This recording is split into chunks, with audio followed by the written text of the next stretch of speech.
Selamat malam Bapak Ibu semuanya. Berjumpa lagi di mata kuliah Analisa Tren Pasar pada pertemuan keempat.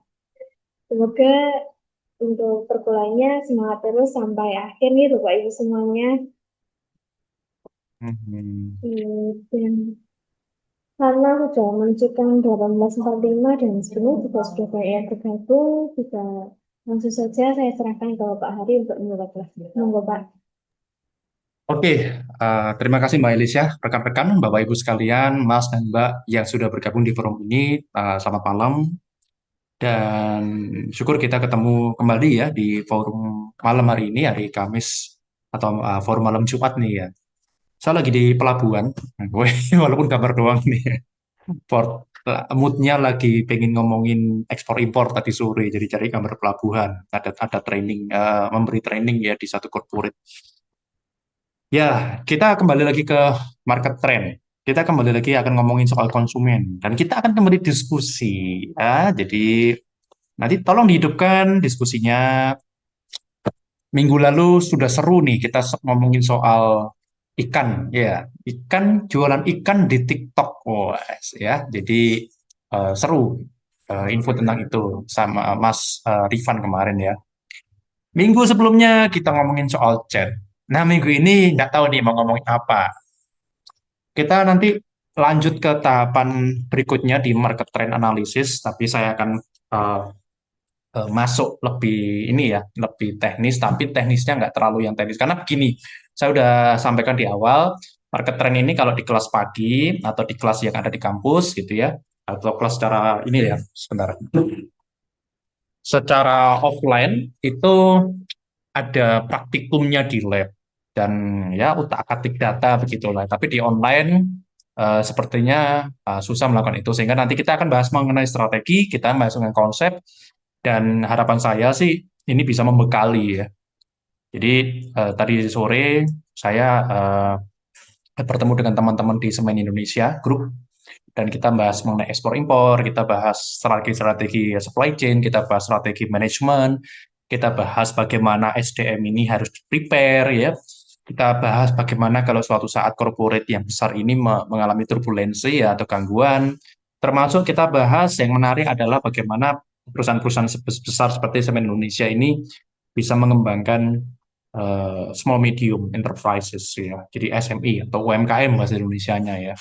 Di membantu perusahaan dari awal nih bangkit ya dan terus ada stepping stone-nya terus mengembangkan bisnisnya. Dan tentu dalam bahasan bisnis itu kan nggak cuma marketing ya, ada HR ya, kemudian ada finance, ada operation, ada production dan lain sebagainya. Nah, hal-hal manajerial itu eh, yang kita bahas gitu. Jadi kalau saya sering bilang manajemen adalah ilmu keteraturan, maka ketika ada yang tidak teratur, bagaimana kita mencarikan solusi. Marketing adalah ilmu mendominasi pikiran. Nah, ini kan bahasanya keren-keren ya. Marketing itu memang ilmu mendominasi pikiran. Marketing itu bukan sekedar Anda jual berapa hari ini, omset GMV-mu berapa, bukan itu. Itu ilmu dagang aja sebenarnya gitu ya. Marketing itu mainnya long term. Makanya ada istilah market trend analysis. Saya itu bahas topik atau tema marketing trend analysis itu ada dua sisi. Kalau di kelas ini saya akan bahas dari segi konsumen, dari consumer trend analysis. Tapi di sisi lain ya, kalau di forum-forum dunia persahaman dan per blockchainan itu market dianggap sebagai ya pelaku pasar gitu. Dan sebenarnya kalau Anda di sini ada yang punya investasi di saham ya, kemudian aset-aset kelas lainnya ya, sebenarnya tidak jauh-jauh bahwa em, yang kita pikirkan mengenai investasi, yang kita pikirkan juga mengenai marketing, mengenai bisnis, itu tidak jauh-jauh dari bagaimana kita mempelajari psikologi manusia itu sendiri. Oke, sebentar. Saya carikan materi yang tadi sudah saya share, kemarin saya sudah share ke Mbak Elisha. Sebentar. Oke, jadi itu ya. Jadi kita akan melihat nanti ada prakteknya. Rekan-rekan mohon bisa sediakan waktu ya nanti untuk mengerjakan analisis secara sederhana. Saya coba persimpel ya. Em, Minggu lalu sebenarnya materi saya masih saya ulik sedikit ya. Kita coba singgung pertemuan hari ini. Nanti teman-teman punya waktu, ya saya kasih waktu lebih lah untuk mengerjakan eh, analisa secara sederhana. Nah, minggu lalu itu kita bicara mengenai bagaimana strategi itu menjadi dasar ya strategi bisnis. Karena bisnis itu bukan cuma trial and error rekan-rekan ya. Banyak orang itu cuma teori ya. Bisnis itu yang penting praktek gitu ya, betul, bisnis yang penting praktek. Jadi kalau kita bicara mengenai bisnis ya. Jadi sebenarnya strategi yang kita pelajari, manajemen yang kita pelajari itu untuk meminimalisir ya. Tidak bisa menghilangi risiko tapi meminimalisir, memitigasi risiko, mengantisipasi banyak hal. Nah, yang lalu kita bicara mengenai ini kan. Jadi bahwa environment itu selalu kompetitif, maka dari itu perusahaan-perusahaan yang bisa menganalisa tren, bisa menganalisa market, bisa memahami customer itu sebenarnya punya satu winning point, walaupun itu belum selesai sampai di situ, masih banyak PR sebenarnya. Tentu masih banyak penyesuaian, masih banyak iterasi. Nah, sekarang peristiwa gini, ada orang yang misalnya main badminton, ya. Dia main badminton dari kecil, sampai sekarang mungkin usianya sudah 35 tahun ke atas, sama kayak saya nih ya, sudah 37-an, 38 gitu ya, main badminton dari kecil. Dan belakangan dia main sering lagi, ya, seminggu sekali dia main badminton, kadang seminggu 2 kali. Ya. Tapi entah kenapa pemain badminton ini suatu saat dikalahkan oleh seorang anak kecil yang usianya cuma 12 tahun. Gitu ya. Cemesin, kalah gitu. Orang mesti bilang, oh ya karena ini masalah fisik, masalah usia gitu ya, alasannya begitu. Tapi kalau bilang masalah fisik, anak kecil itu juga belum matang secara fisik, ya. Artinya belum terlalu kuat, belum sempurna juga ya, masih 12 tahun, masih SD kelas 6 kan gitu.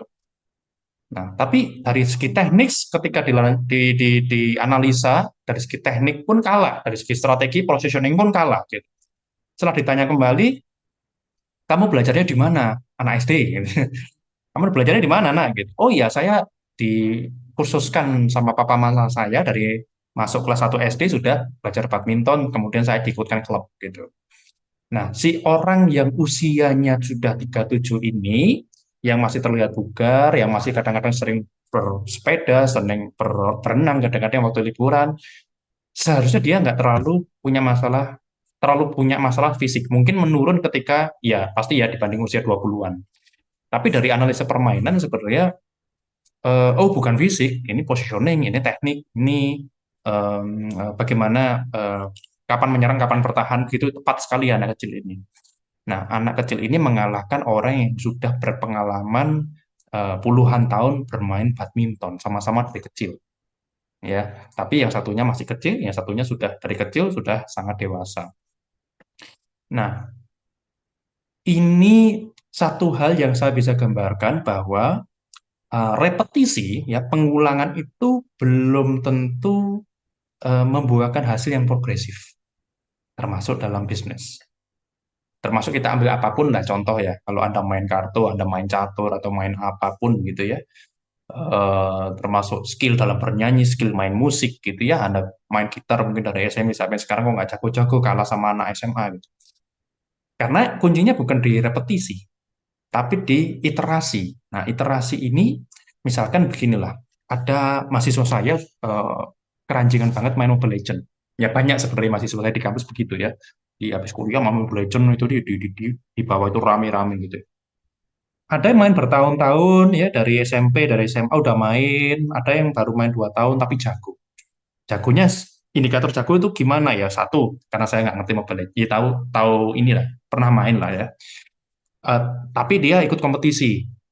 Jadi di Malang itu ada satu kafe yang sering mengadakan lomba Mobile Legends, dia itu menang. Ya paling nggak juara satu, ada yang juara tiga, tapi juara gitu ya, menang. Lo main Mobile Legends-nya baru-baru ini.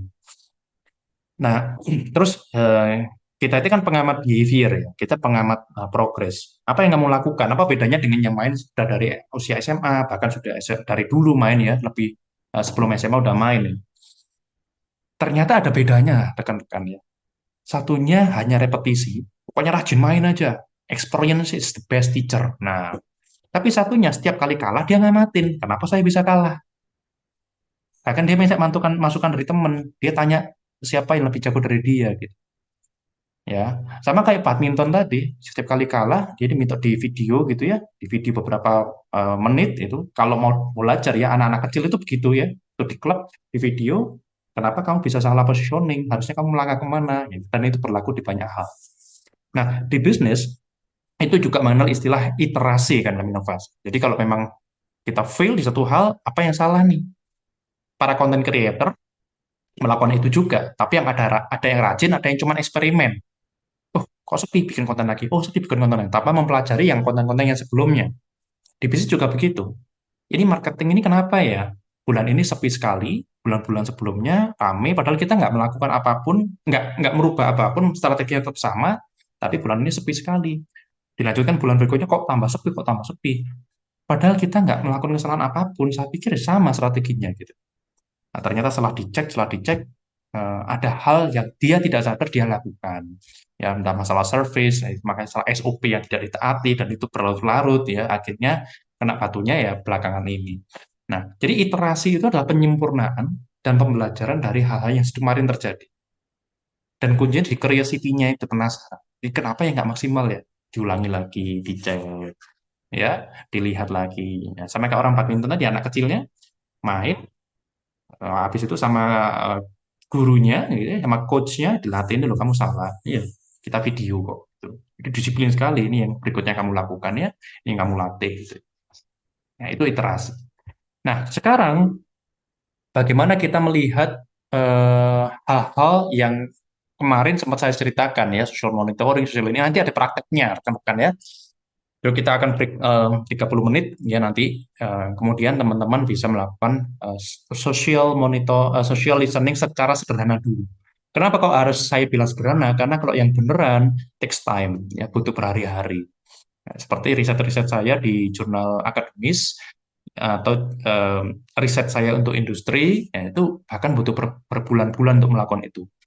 Memang dibantu dengan tools, memang ada Brainwatch, Talkwalker, ada beberapa AI, ada Manus, ada Perplexity, dan lain-lain. Tapi, ya, tetap sense bagaimana kita mengamati, bagaimana kita mengobservasi, itu tetap powerful. Karena kita sudah lama nih belajar soal ini, kita sudah lama nih belajar soal kontuk. Ya, beda cerita dengan AI, walaupun ya dia lebih cepat mikirnya, kita ada sense tertentu yang, kamu kurang empati. Nah, ini kalau kita ngomong empati, kita belajar bicara soal oh nggak saya cantumkan di sini. Kita belajar bicara soal bagaimana kita memahami design thinking. Yuk teman-teman perhatikan di sini ya. Ujungnya market trend analysis itu gimana? Rekan-rekan kalau kita belajar marketing management, kita kan sudah dikenalin sama 4P, ya, 4P, ya, product, price, placement, promotion. And then we have 7P, physical evidence, process, and people. So, I mean, gambarannya ketika ada seorang memilih restoran, dan restorannya rame, katakanlah lokasinya bagus sekali di ujung begitu ya, di pojokan, lokasinya rame, dan pemilik restoran itu senang sekali karena restorannya rame, mulai egonya tinggi. Ya, oh restoran saya rame, egonya kan tinggi, ya. Dia merasa brandnya udah the best, dia merasa udah nggak usah ngapa-ngapain. Nah, kemudian suatu saat orang ini true story di Kota Malang. Jadi orang yang punya restoran rame ini bilang ke saya, Pak Ari, udahlah nggak usah pakai marketingan gitu, ngapain gitu buang-buang duit, ya saya ada duit gitu ya, restoran saya cukup oke lah secara cash flow, tapi restoran saya itu nggak usah dimarketingin gitu, ngapain di marketing kan udah rame gitu. Nah, dari statement itu rekan-rekan, bagaimana Anda menyikapinya gitu. Dia bilang restorannya tidak perlu dimarketingkan lagi karena restorannya udah rame. Nah, dalam marketing itu kan kita mengenal 4P. Jadi marketing itu bukan cuma jualan ya, bukan cuma mengiklan, bukan cuma promosi event atau lainnya ya, diskon ya. Jadi ketika dia punya produk, ya dia udah melakukan marketing sebenarnya kan. Gitu. Nah, ini yang minggu lalu ya belum sempat saya bahas ya, saya singgung sedikit ya. Nanti slide berikutnya itu yang saya bagikan kemarin yang diupload sama Mbak Edisi. Jadi ketika dia punya produk itu sudah marketing. Mana mungkin punya restoran nggak punya produk? Masa nggak ada menunya yang dimakan? Masa nggak ada nasi gorengnya? Kan gitu. Masa nggak ada minumnya? Impossible. Itu ya, selesai. Berarti statement dia salah dari awal dulu nih. Dia nggak perlu marketing, restorannya udah rame. Oh, dia punya produk.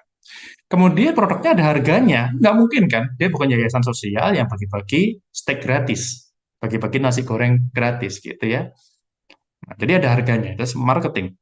Karena harga itu dalam pandangan konsumen adalah pengorbanan untuk mendapatkan sesuatu. That's price ya. Itu ya. Jadi harga adalah suatu pengorbanan untuk mendapatkan sesuatu. Harga bagi produsen, bagi pebisnis adalah reward karena Anda memberi value kepada orang lain. So, ini juga berlaku bagi saya di Career Center di Institut Asia. Jadi seringkali alumni datang ke saya atau telepon atau WA atau nge-DM di Instagram, Pak, susah ya cari kerja ya.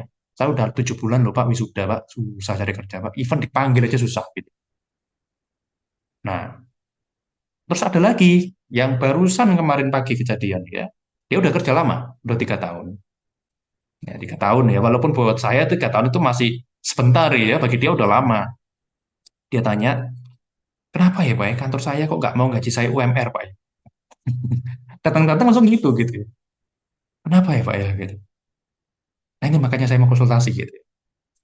Eh, nah saya tanya, sebenarnya eh, yang kamu berikan atau value-mu di mana gitu.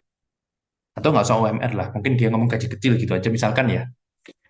Value-nya di mana? Nah, ketika dia secara positioning nggak jelas, ya kontribusi apa, terus kalau dia ada itu impact-nya dia di mana sih bagi organisasi? Ini kan perlu dipikirkan. Nggak bisnis ataupun personal itu perlu dipikirkan. Ada nggak ada dia itu bedanya apa? Kalau dia nggak ada di situ, nggak kerja di situ, bedanya apa? Ada nggak bedanya? Kalau nggak ada bedanya, mati. Nggak ada value yang bisa dideteksi kan. Nah, itu. Jadi, price ini mengikuti dari value yang kita deliver. Entah value-nya itu tangible, logis ya. Misalkan eh, yang saya contohkan, misalkan ada elektronik yang awet, ada kompor api biru aman, water heater aman gitu ya, dipakai panasnya cepat, tidak gampang rusak. Sepeda bisa dipakai jangka waktu lama dan ringan gitu. Ini value kan, secara logis, justifikasi logisnya dapat. Tapi ada juga value yang memberikan persepsi di tingkatan tertentu. Contohnya produk-produk branded dibongkar sama influencer dari China. Sebenarnya produk brandedmu yang di Italia itu, di Perancis itu bikinnya di kita dan kita cuma ngasih harga 10% kok ke dia. Nggak tahu kenapa dia bisa jual mahal karena brandnya dia. Nah, kan gitu kan. Ini di awal-awal perang dagang kemarin ya Trump itu sama si Jinping. Nah, tapi kan memang yang dibeli persepsinya bahwa ini high quality, ini well known, brandnya populer dan bisa meningkatkan prestisnya kan begitu. Ya, jadi seringkali di marketing itu dan juga di bisnis persepsi lebih penting daripada realita. Karena yang kita mainkan adalah psikologi manusia. Orang merasa, oh ini awet, oh, awet mungkin ada yang diukur, ada yang enggak, karena ada yang dikira-kira kan. Oh ini high quality, oh ini bisa ngangkat pride saya, padahal ujung-ujungnya sama-sama rusak begitu. Maka sekali lagi saya ulangi ya, ini kalimat yang powerful. Di bisnis seringkali persepsi lebih penting daripada realita. Kalau dulu bisnis tahun 80-an ke bawah, zaman-zaman Adam Smith, yang penting high quality produk. Kalau sekarang bagaimana Anda menarasikan, menceritakan produk ini ke pelanggan Anda semua sehingga dia punya persepsi tertentu. Wah, oke, ini Anda berarti eh, punya produk yang hebat gitu ya, tapi belum tentu hebat. Nah, ini permainan ya. Dan itu sah gitu ya.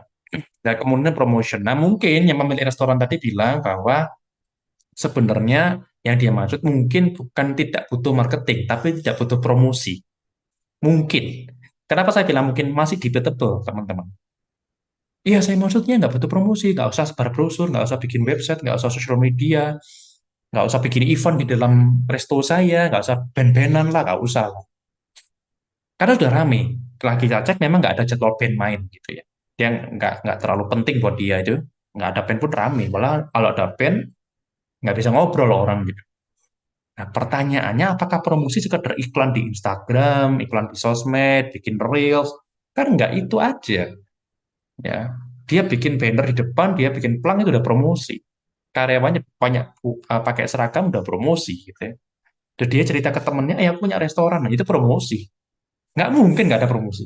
Impossible. Dia punya restoran, ada lampu, kelihatan gemerlap dari luar itu promosi gitu. Nah, maka berikut-berikutnya selalu ada evolusi kan gitu. Setelah ini fokus ke produk, berikutnya ini fokusnya ke customer. Ya, jadi dari customer, cost ya sama-sama ya. Jadi kalau ini fokus ke produk, ini fokus ke customer. Price ganti cost. Tapi cost-nya ini bukan biaya bisnis atau biaya produksi kita. Tapi yang dimaksud cost adalah yang dimaksud cost adalah eh, biaya atau pengorbanannya yang dikeluarkan oleh customer, gitu ya. Jadi tadi saya bilang ya, bahwa harga ini adalah pengorbanan customer terhadap sesuatu. Oke. Kemudian convenience and communication, kenyamanan dan cara kita menarasikan. Tadi saya bilang how we build the narration, ya, narrative story gitu ya, untuk menceritakan sebenarnya value kita dipersepsikan kemana, gitu. Oke. Nah, kemudian setelah kita fokus ke customer, era berikutnya adalah fokusnya ke experience, ke pengalaman. Jadi produk, orientasinya produk, em, fokusnya atau orientasinya kemudian di customer, dan kemudian di experience. Harga, fokusnya ke besarnya harga untuk menentukan margin keuntungan, kemudian lanjut ke berapa biaya yang akhirnya dikeluarkan, yang akan dikorbankan, lanjut lagi ke exchange, pertukaran benefit. Saya kasih pengorbanan sekian, benefit apa yang saya dapat, dan begitu pula sebaliknya. Saya memberikan value ini untuk experience Anda, untuk value Anda, apa yang saya dapat. Ada pertukaran, dan pertukaran ini berbeda sekedar cuman price and cost. Ya, aku punya duit, kamu punya produk. Tapi actionnya lebih ke arah hubungan jangka panjang. Saya udah memutuskan jadi customermu, walaupun next time saya nggak beli, bulan depan saya nggak beli, eh, ada benefit nggak? Mungkin diundang di acara catering, diundang di event maraton, ya, dikasih bonus waktu dia ulang tahun, next time dia mau beli lagi dapat diskon 10%, gitu ya, dan lain sebagainya, ya. Kemudian everywhere, ya, place, tempat, kemudian fokusnya dari tempat, sekarang fokusnya ke kenyamanan, dilanjutkan sekarang fokusnya harus Anda bisa ditemukan dimanapun. Dimanapun bukan artinya seperti Indomaret, bukan Alfamart, tidak seperti JNT Express yang ada dimanapun, atau dulu Mixul yang ada dimanapun, bukan. Dimanapun artinya Anda bisa menyapa, menyentuh, dan bisa terlihat tidak cuma di dunia offline, tapi di dunia online. Dan begitu pula sebalik. Gitu. Tidak hanya di sosial media, tapi ada di marketplace, ada di WhatsApp Story juga, ya, ada juga store-nya, ya, ada juga Anda mungkin punya website, tapi produk Anda juga bisa ditemukan di kafe sebelah. Anda jual parfum, ternyata parfumnya dijual di kafe-kafe yang di sebelah etalase kasir itu. Yes, everywhere gitu ya. Kemudian ada sentuhan-sentuhan sapaan ya, misalkan weekend gitu ya, ada WA customer Anda secara otomatis, web broadcast. Halo, sekarang weekend nih. Nggak harus selalu jualan, tapi sekadar menyapa dulu. Karena pada dasarnya orang itu tidak suka dijuali. Ini ingat-ingat, pada dasarnya. Tapi orang suka berkoneksi, orang suka diapresiasi. Maka strategi yang sering saya lakukan dan saya bilang ke tim itu, kamu jangan jualan terus, kamu WA broadcast jualan terus. Orang itu nggak mau lah, ya. Jangan jualan terus. Atau kamu telepon, Bu, apa kabar? Kayaknya baik-baik. Bu, kita ada produk lagi loh. Nah, jangan gitu terus gitu. Jadi sometimes kamu harus belajar WA orang, tapi nggak ada ekspektasi dia beli di kamu. Saya tanya, ya kamu WA siapa? Ini Pak, ini database ada sekian ratus orang yang rutin beli di kita. Nah, yang nggak pernah beli di kita, ya kita sudah nggak pernah buka, Pak. Lah jangan, Pak. Yang mantan pelanggan pun kita harus apa? Karena mantan pelanggan itu kadang-kadang usulnya baik-baik gitu ya. Kenapa dia akhirnya ngambek nggak mau jadi pelanggan kita gitu? Kita tetap sapa. Dan kalau kamu tahu, kamu lihat di situ ada database, ada sosmednya dia, kamu follow, kamu apresiasi gitu ya. Dia kalau posting sesuatu, ya, dia baca buku di hari Minggu, dia jalan-jalan sama anaknya, wah keren Bu, ternyata anaknya sudah besar ya. Nah orang ngonten itu kan pengen diapresiasi gitu ya, pengen disapa, dikomenin, di like, di save, di share gitu kan. Nah, kalau di share lebih keren lagi gitu ya. Wah, terima kasih Bu, inspirasinya hari ini. Padahal dia cuman menunjukkan dia foto ngeteh gitu ya pagi hari, dia baca buku, terus dia nulis quotes punya dia sendiri. Atau ya nggak tahu, ChatGPT punya nuliskan quotes buat dia gitu kan. Kita nggak peduli. Tapi kita komen, Bu, terima kasih inspirasinya hari ini. Terus semangatnya memberi motivasi. Kaget dia gitu kan. Lah, ada yang baca quotes saya. Gitu. Padahal tadinya nggak ada, yang nge-lag aja cuma sedikit ya, sekarang ada yang komen. Nah itu cara kita sentuh di titik-titik yang orang jarang pikirkan. Kemudian evangelism, kalau tadi fokusnya 4P ini promotion, yang iklan, ini, konten gitu ya. Kemudian yes bikin-bikin event. Nah, next kita fokusnya komunikasi. Ya itu cara-cara komunikasi yang tadi saya sampaikan ya, cara kita menyapa, ulang tahun kita kasih surprise. Kan beberapa mantan pelanggan yang sudah 3 tahun nggak pernah ketemu kita, tiba-tiba ulang tahun kita ucapin, kita kasih merchandise gitu, kita kirimin gitu ya. Dan kaget dia, "Wah, kok masih ingat gitu ya. Iya Bu, kita buka database customer-customer kita dan Ibu itu spesial. Waktu dibilang spesial dia kaget lagi. Lah kan saya baru beli sekali gitu. Kenapa spesial? Nah ini ya cara kita men-surprise ya.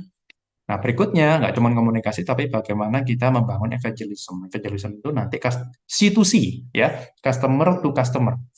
Customer yang mencari customer lain, bukan member get member. Kalau member get member, Anda gini, saya ralat ya, member get member bisa jadi evangelism, tapi itu kan nggak organik gitu ya, karena ada rewardnya. Tapi kalau orang mau ceritakan keunggulan tanpa ada rewardnya, wah itu luar biasa. Dan ini susahnya bukan main. Ya, jadi orang benar-benar ngerti, oh barangmu, oh jasamu, oh layananmu itu kekuatannya di sini. Kayaknya eh, saudaraku butuh deh. Nanti aku yang cerita deh. Nah itu evangelism. Dia cerita ke teman-temannya, dia ibu-ibu Sumba, dia cerita ke teman-temannya Sumba, itu evangelism. So, tadinya B2C, business to customer, jadi bisnis yang ngomong ke customer, sekarang C2C. Gitu ya, customer to customer. Oke, nah ini yang materi yang minggu lalu belum sempat saya singgung. Kita sudah seru dengan diskusi ikan dan segala macam. Rekan-rekan, minggu ini kita, nah ini 19.13 ya, kita mulai nanti untuk break ya, supaya teman-teman bisa mencoba menganalisa. Nah, mungkin ada beberapa teman yang di sini ya, oh saya sudah bisa menganalisa kan di perusahaan saya kerjaan sehari-hari, Pak. Nah, ini kita perlu perlu berbagi nanti kalau memang Anda sudah terbiasa menganalisa. Tapi yang saya berikan pada malam ini saya anggap ada juga yang masih awam, sehingga nanti kita berikan analisa yang simpel dulu yang bisa dilakukan. Nah, kalau untuk meningkatkan skala ya, bentar saya coba cari sebentar. Hmm, jadi untuk meningkatkan skala analisanya nanti bisa di apa di tingkat ditambah sendiri gitu ya. Oke, oke. Nah, saya coba masuk ke PPT selanjutnya dan ini pun bukan PPT yang kemarin saya kirim. Nanti ketika closing kita akan bahas. Saya coba share. Nah, kita coba bermain-main dengan analisa sederhana di social listening ya. Jadi nanti rekan-rekan ya bikin seperti ini. Ini contoh saya bikin simpel dan alasan saya bikin simpel karena selain nggak ada waktu, mungkin gini nggak panjang waktunya, bukan workshop yang 6 jam gitu ya. Nah, rekan-rekan mungkin ada yang nyambi kerja dan lain-lain. Jadi ini seharusnya bisa dikerjakan juga ya karena ini simpel. Nah, sebagai contoh, kita pengen mempelajari persepsi, preferensi, dan juga obrolan-obrolan yang ada di market. Ambil contoh, saya pakai brand kapal api. Kenapa kapal api? Ya random aja sebenarnya ya. Ya, jadi saya memberikan contoh ini sebenarnya random aja. Saya tiba-tiba ingin, oh ya coba sih produk kopi gitu. Dan ini Instagramnya. Ya, dan dalam prakteknya nanti Anda bisa analisa banyak hal ya, nggak cuma Instagram, bisa TikTok, bisa websitenya, bisa YouTube-nya dan lain sebagainya. Jadi nanti Anda akan saya berikan template ya, content engagement analysis untuk salah satu cara mempelajari bagaimana market berpikir.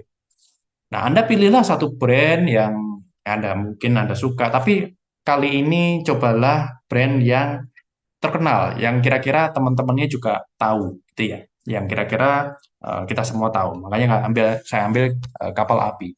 Jadi misalkan saya ambil brand kopi oke gitu ya, ada satu kafe kecil di dekat rumah saya. Tapi kan orang teman-teman nggak tahu, walaupun Instagramnya cukup aktif dan cukup hidup nih ya.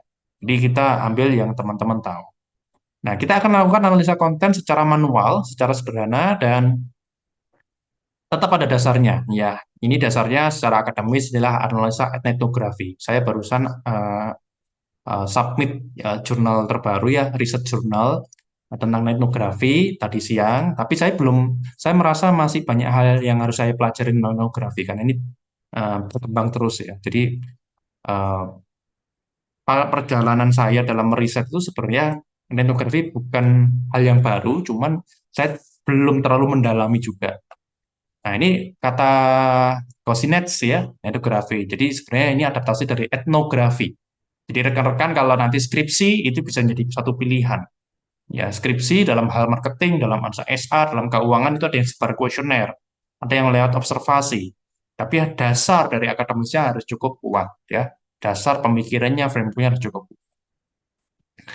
Nah, apa sebenarnya kita itu salah satu cabang di etnografi itu mempelajari perilaku dan pemikiran orang di dunia digital. Bisa lewat sosial media, bisa lewat komentar.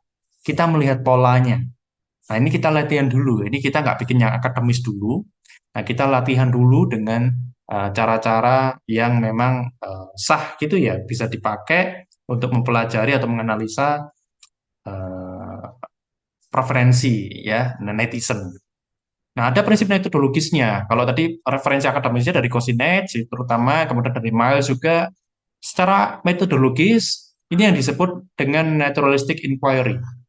Ya. Jadi mengamati perilaku pengguna tanpa intervensi. Kalau di usaha saya biasanya meriset juga dengan cara survei. Nah, itu mengintervensi kan. Orang tiba jalan, tiba-tiba dicegat oleh surveyor saya. Ibu ada waktu untuk saya bertanya, ada reward kalau nanti ibu memenuhi semua pertanyaan saya, mau menjawab gitu ya. Walaupun ibu nggak tahu, nggak apa-apa, jawab aja nggak tahu, tetap dapat rewardnya, dapat merchandise gitu ya. Atau dapat e-wallet. E-walletnya bisa 50.000, bisa 75 gitu. Nah, saya kadang melakukan yang ini, naturalistic inquiry, tanpa intervensi. Jadi misalkan kita observasi orang yang belanja di swalayan, atau di Carrefour, ya, atau di Transmart, kita bisa amati gitu, bisa observasi gitu. Kok setelah saya ngamati 100 orang, 200 orang ada pola-pola tertentu, ya kenapa orang itu kalau naik eskalator yang ini, itu pengennya kok belok ke kanan dulu, padahal normalnya kan belok ke kiri alurnya gitu. Berarti ada sesuatu yang menarik di sebelah kanan itu. Nah, kita cari apa yang menarik. Etalasenya ternyata biasa aja. Produk-produknya nggak jauh beda yang dijual di kiri. Tapi apa yang menarik? Ternyata dari sinar lampunya, ya, dari warnanya yang ditampilkan di sana, itu ternyata mengundang perhatian orang. Setelah ditentukan, ya produknya biasa aja sebenarnya. Nah, ini pola, ya, mengidentifikasi pola. Ini tren analisis, itu salah satu hal yang bisa dipakai. Tematik menafsirkan pola dalam komentar atau caption. Nanti teman-teman silahkan ya mengeksplorasi sendiri ya. Ada tema-tema apa dalam caption, atau komentar-komentar netizen ya sebagai pengguna sosial media. Kemudian digital contextualization ya, mempertimbangkan konteks budaya digital di Instagram. Nah, ini eh, nggak harus sampai sana sih, karena kalau sampai konteks budaya nanti jauh ya. Ya, nanti bisa menjadi satu paper ilmiah sendiri ya. Tapi tetap ada etiknya ya, riset etiknya hanya gunakan data publik bukan data privasi. Teman-teman, dalam dunia analisis secara akademis ya, terutama ya kalau akademis kan sangat melihat dari sisi etikanya. Semua yang sudah diposting di sosial media di internet itu data publik. Jadi seringkali ada pertanyaan dari mahasiswa, Pak, saya ambil IG-nya ini boleh nggak ya gitu, untuk jadi riset saya, bahan riset saya. Nah kan sudah dipublik, boleh-boleh aja kamu comot.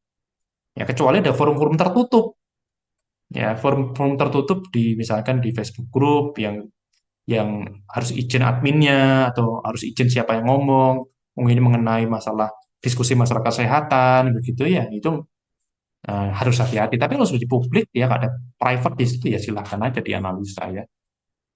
Dan dipakai ditulis ulang di karya ilmiah gitu. Nah, ini saya coba tampilkan ya beberapa postingan di kapal api underscore ID. Kita coba lihat ada beberapa gaya dalam dia ngonten ya. Misalkan begini, giveaway secangkir semangat Indonesia. Nah, ini dia ngasih giveaway. Komennya lumayan dong ya, 675 ini lumayan. Ya mungkin nggak semuanya organik. Kita tahu ya ada beberapa cara untuk meramaikan konten. Bisa ads, bayar buzzer kalau perlu. Ada juga ya besar-besar agensi untuk ngerapiin konten kalau kontennya sepi banget. Ya, tapi anggaplah kita asumsinya ini organik. Asumsinya karena kita bukan yang punya konten, kita hanya bisa berasumsi. Nah, ini ternyata lumayan rame. Kemudian social media influencer, si Andi Sugar ini ya orang Surabaya yang bikin konten lucu. Dulu dikenal personality sebagai seorang yang apa ya, crazy rich gitu ya, pengusaha. Sekarang malah lebih lucu konten-kontennya as a comedian gitu ya. Itu konten-konten humor gitu. Nah, ini dia menyentuh dua hal ya. Satu, as a influencer mungkin lebih dekat, lebih lebih dapat, lebih kena gitu ya ke netizen ya. Terus kemudian dia tembak kedua di sisi pengumuman kebiar umroh gitu ya. Ternyata ada umroh di sini. Kemudian kapal api ini juga cukup rame ya walaupun separuhnya giveaway. Kalau giveaway kita tahu kenapa rame ya karena encourage orang yuk tag 5 temanmu yuk ngomongin soal kamu pernah minum kapal api atau malah sering gitu ya. Sehingga ada interaksi yang anorganik di situ yang mendorong orang untuk ayo tag ke temanmu biar dapat bonus dari kita gitu. Nah, kemudian dia juga ngangkat ya olahraga nih ya. Kapal api ini sekarang dekat dengan badminton. Padahal kalau dihitung-hitung dikalkulasi, dipikir-pikir ya nggak nyambung ya. Kopi dengan olahraga kan susah kita nyambungin gitu. Kecuali minuman benergi masih bisa kita sambungin atau susu gitu bisa-bisa nyambungin. Nah, tapi ini pasti ada maksud tertentu kenapa apalagi kalau saya lihat postingan-postingannya itu belakangan ini banyak tentang badminton. Ya kan? Ya, itu pasti ada makna di balik itu yang belum sampai ke sana saya mempelajarinya ya, tapi kita lihat secara sepintas. Konreli semangat bersama atlet kebanggaan ngangkat atlet. Ya, lumayan lah, tapi langsung tidak terlalu banyak ya komentar. Ini beberapa konten yang saya angkat, tapi juga ada konten yang dia sama atlet, tapi rame banget. Nah, kita bahas. Tuh sekarang. Nah, ini tentang maskot ya. Oh, nanti ada komentar-komentar soal maskot ini ya, dia lanjut maskot, dia kontenin sama dia gitu ya. Kemudian ada juga tema-tema yang berhubungan dengan produknya dia, cara bikin kopi yang enak, ini menjual kepraktisan, ya, menunjukkan culture orang minum kopi dan lain sebagainya. Nah, ini yang nggak terlalu berhubungan dengan kopi di awal, karena kayak semangat kerja memberi inspirasi, tapi sepi banget yang komennya, engagementnya jadi sepi banget gitu ya. Memang ada ini gaya hidup yang lain yang ditunjukkan. Ah, capek nih jadi orang kantoran. Ah, ngopi dulu ah, gitu gitu misalnya ya. Oh, itu lebih kena gitu ya. Walaupun juga komennya nggak seramai yang tadi. Nah, ini yang kita amati. Nah, teman-teman nanti silakan menggunakan slide PPT untuk capture-capture kayak gini. Gampang ya. Jadi capture, masukkan. Ini saya kasih contoh aja. Dan percaya nggak, konten ini baru saya bikin tadi sekitar jam 4 sore. Ya, jadi saya ngitung, saya bikin ini 15-20 menit lah. Ya, mengamati kemudian menata ini 15-20 menit, nggak terlalu lama. Oke. Kemudian ini juga saya ambil lihatnya ini ya, yang menarik, selebriti. Ya sangat menarik adalah Raffi Ahmad. Ternyata nggak ramai juga ya, walaupun Raffi Ahmad gitu ya. Mungkin karena cara penyampaiannya cuma foto. Tapi kalau cowok-cowok di sini mungkin tahu ini Tom Haye, pemain timnas kita, langsung ramai sekali dengan gaya atlet bola timnas yang lagi rame-ramenya sekarang, kadang prestasinya bisa naik banget, kadang turun banget ya, kadang menang, kadang kalah, hancur dari Jepang kayak kemarin. Tapi ketika diajak Tomoye ini, atlet bola kita ini, walaupun kemarin dia nggak main nih, uh, yuk bacain komentar netizen gitu ya, silahkan. Nah, ini ternyata langsung rame ya. Nanti Anda bisa cek lah, bisa saya referensi. Terus ada influencer ya, mungkin teman-teman juga tahu ya, Juan and Eve ini yang lagi lucu-lucunya gitu, ya. Suami istri, pasangan muda, ternyata malah nggak ada komennya gitu. Tapi memang saya tahu kenapa Juan, karena beberapa kali podcast Juan ini diwawancara dia sangat suka sama badminton. Kalau perlu setiap hari badminton gitu ya. Tapi masalahnya dia nggak boleh sama istrinya setiap hari. Nah ini ceritanya lucu. Makanya itu diangkat jadi brand ambassador kan. Oke, mungkin brand ambassador ya, tapi untuk berkolaborasi lah. Kalau BA kan definisinya lebih attach gitu ya. Kalau ini kayaknya enggak. Oke, nah ini menarik. Ternyata Raffi Ahmad juga nggak terlalu ngangkat. Dan saya nggak tahu kalau next ada konten lagi tentang Raffi Ahmad dan itu boom, saya nggak tahu. Mungkin cara penyampainya yang dirubah. Nah, kemudian saya nilai 2 slide aja rekan-rekan, nggak usah banyak-banyak. 2 slide aja. Ini ya. Ada tema pertama apresiasi dengan konsumsi. Jadi saya kasih contoh, sebenarnya yang saya amati banyak. Mungkin lebih dari, ada kali kalau 100 komentar gitu loh.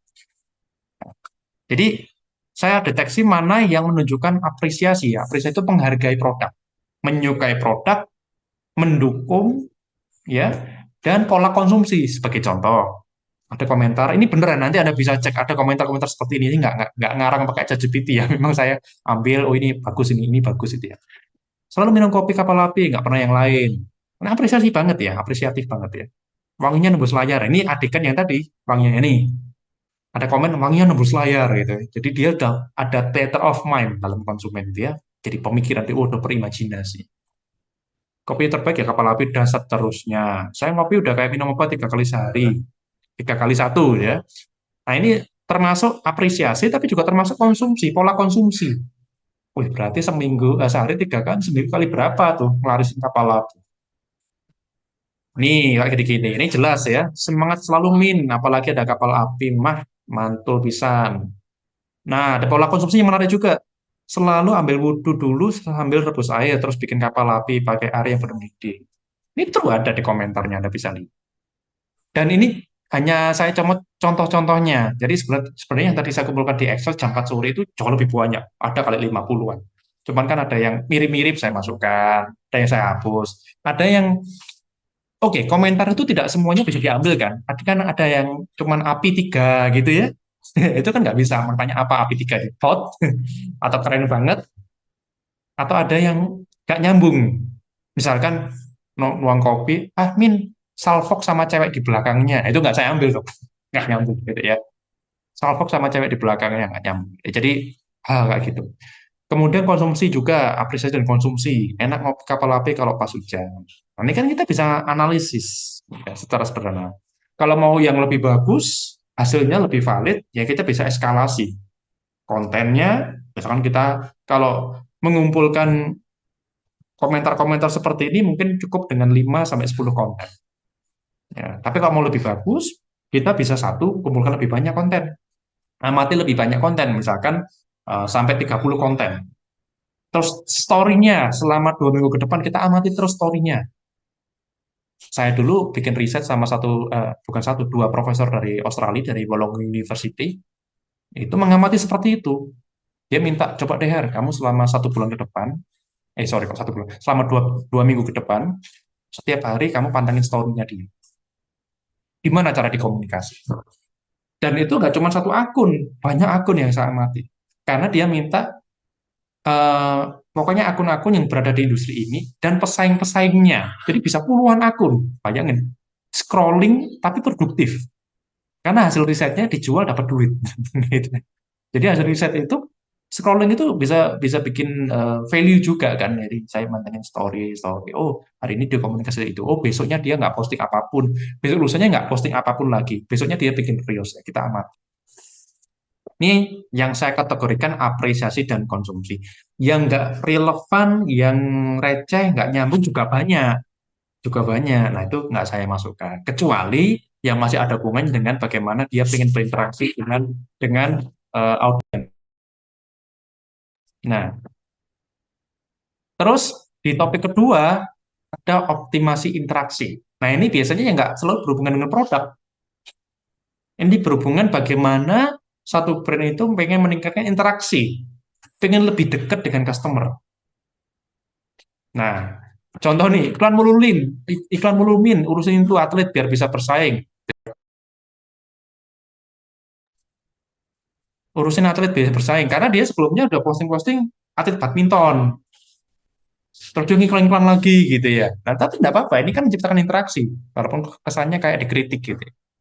Nah, kayak chemistry luar biasa kalian berdua sepanjang video aku senyum-senyum. Ini waktu atlet bola dijajarin. Marcelino sama siapa itu ya? Yang naturalisasi. Dijajarin makan makan pisang goreng sama ngopi. Gitu. Oh ini Romeni dan Marcelino Ferdinand. Nah, Inggrisnya bagus banget. Dibuat drama-drama kecil, mikro gitu ya. Cerita-cerita pendek jadi seru banget. Jadi rame. Kemudian undian pasar periode kedua. Oh, ini undian ya. Udah di 50 amplop. Berarti kan ada engagement, ada keterlibatan. Sampai koleksi 50 amplop. Kapal api kan ya. Ya mungkin dia orang pasar juga yang jual tapi nggak tahu. Min, Minka ini gimana sih Minka ini? Ya, tapi ini netizen ya. Unin pasar, ya, ini undian lagi ya. Kapan ada hadiah muk lagi Min? Oh, berarti kan pengen dapat sesuatu gitu ya. Kemarin pas di Surabaya ikut eventnya, seru dapat boneka. Nah ini contohnya ya. Berarti dia engage dengan brand itu. Di offline event dia datang. Dan ada kesan kan, oh, seru dapat boneka.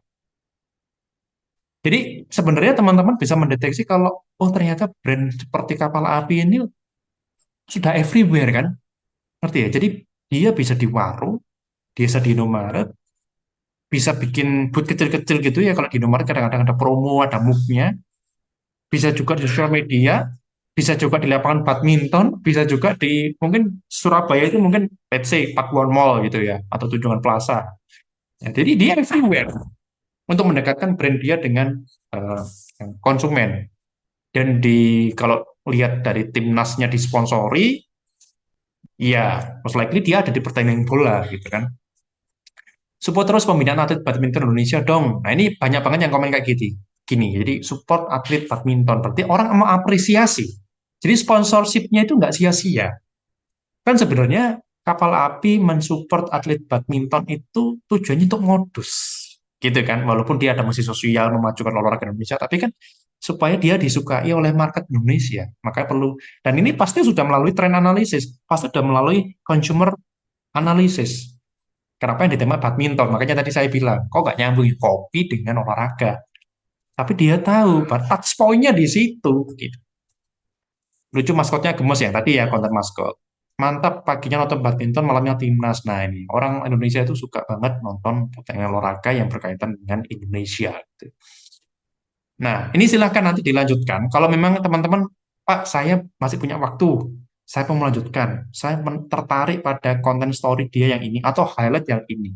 Jadi saya kasih contoh, saya dalam waktu 15 sampai 20 menit tadi jam 4 saya bikin ini, saya screenshot, saya bahas dengan 2 slide aja. Apresiasi dan konsumsi dan optimasi interaksi. Bagaimana dia engage membuat orang terlibat ya dengan ya mungkin nggak ngomongin kopi, dia ngomongin bola, ngomongin badminton, ngomongin drama, tapi akhirnya orang deket ya deket brand ini. Orang nggak mau komen, orang mau bahkan mau follow, mau mau kasih pendapat, kenapa sih nggak ada kapal api tapi kopinya rasanya pisang gitu misalkan. Nah ini engagement. Oke, nah untuk berikutnya kalau teman-teman mau lanjutkan silahkan, mau elaborasi yang lain silahkan, tidak pun tidak apa-apa. Ya, cukup dari hal-hal yang saya contohkan ini sudah cukup baik juga. Tapi kalau merasa masih bisa dielaborasi silahkan. Oke, inilah yang akan kita kerjakan pada malam hari ini. Ini sudah jam 7:35, sudah lewat 5 menit ya. Biasanya saya 7:30 gitu ya.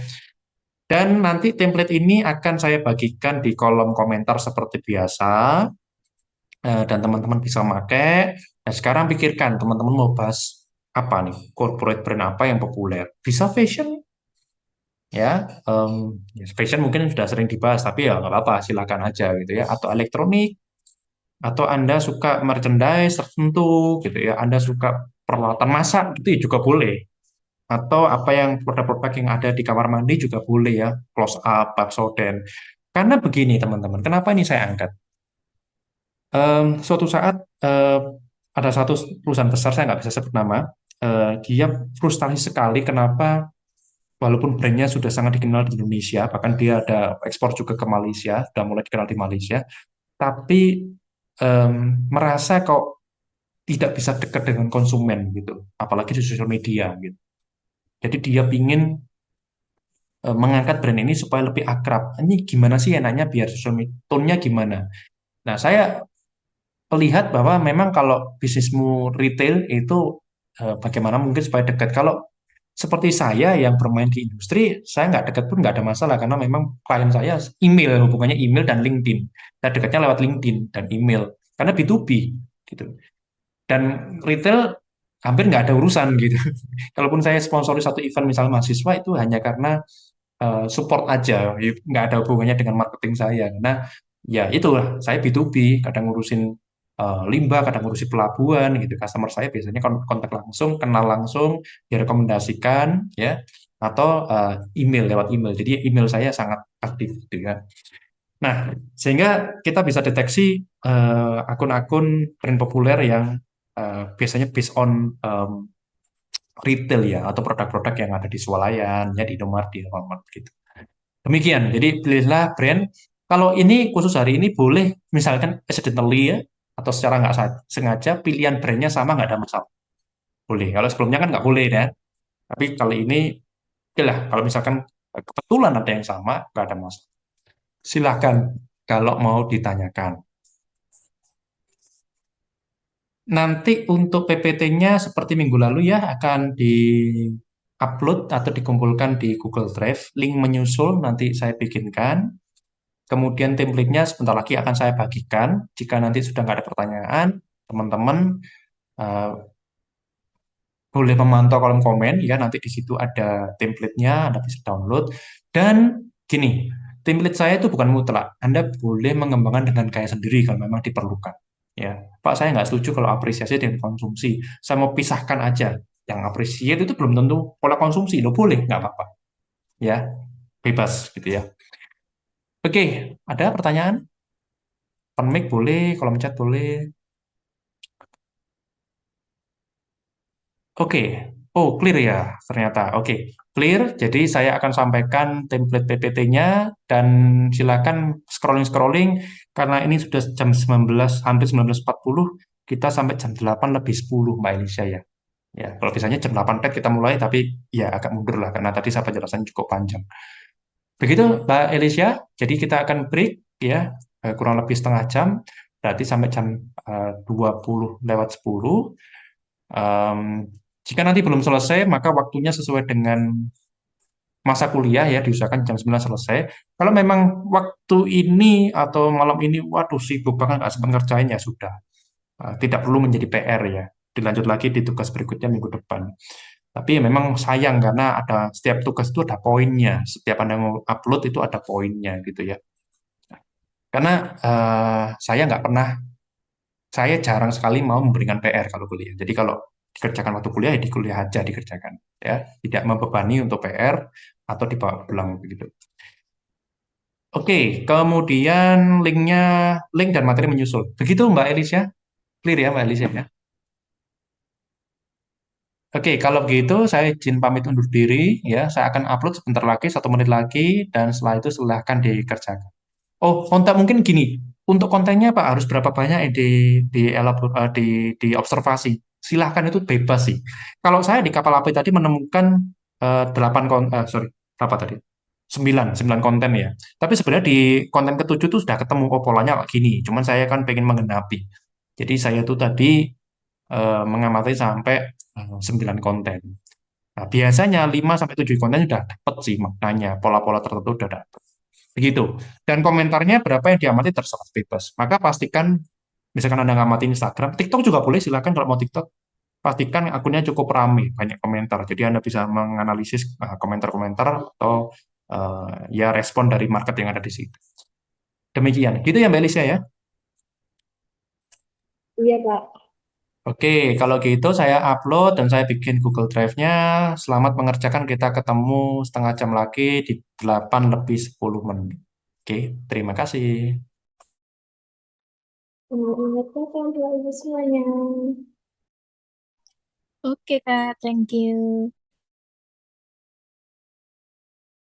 Ya, Mbak Elisha. Jadi, teman-teman seperti biasa ya, kalau ada yang mau sharing, silakan bisa raise hand atau ketik namanya di kolom komentar.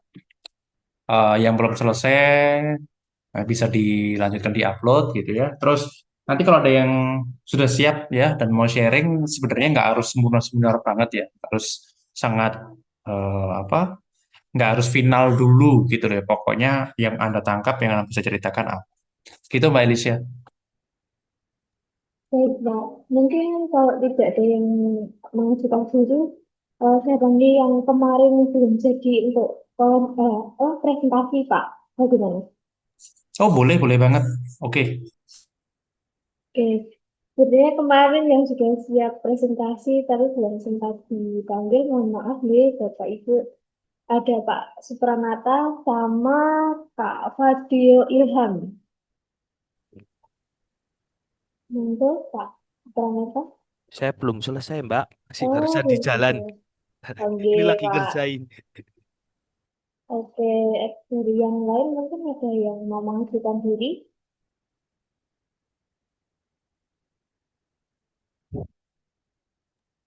Boleh yang setengah jalan juga boleh loh ya, karena mungkin ya belum selesai gitu, enggak ada masalah gitu ya, yang setengah jalan atau yang baru ngamatin tapi sudah nangkep satu fenomena boleh.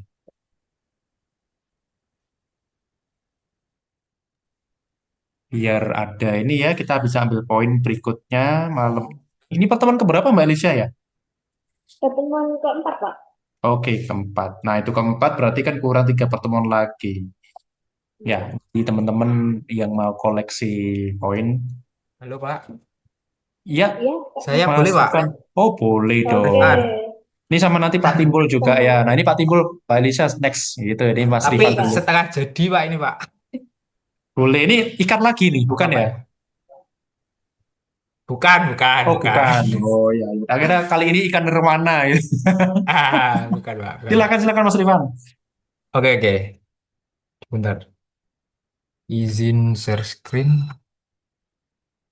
Oke, mungkin dari teman-teman yang lain sambil menunggu yang presentasi Nah, bisa itu ada Mbak nama Elisa di itu, Zoom content chat ya. creator kita nanti. Oke, setelah Pak Timbul. Silakan Mas Rifan. Oke, apakah sudah terlihat share screen saya? Masih muter-muter, Oh, menunggu. belum ya. Oke. Oke, sudah? Nah, oke. Ah, baik. Assalamualaikum warahmatullahi wabarakatuh. Baik, saya izin presentasi teman-teman, Bapak, Pak Ari, dan semuanya. Nah, ini menemukan satu brand namanya Humans, ini parfum yang paling menarik di sini setelah saya kan kemarin sempat viral tuh Raja Ampat, Chef Raja Ampat. Nah, saya temukan apa? Satu video di mana Humans ini membuat suatu produk yang apa? Ini saya tunjukkan. Nanti videonya saya share link saja ya. Ini bentuknya reels. Bentuknya reels, dia itu menyajikan bagaimana kita harus menjaga alam, tapi ternyata di situ brand dia itu juga memakai nama Raja Ampat.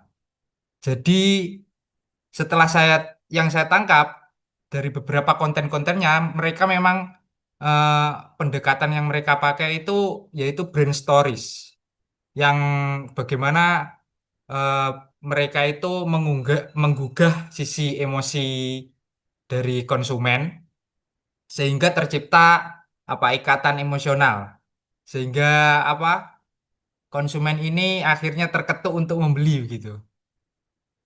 Kira-kira seperti itu. Nah, dari beberapa komentar yang saya tangkap itu ada beberapa.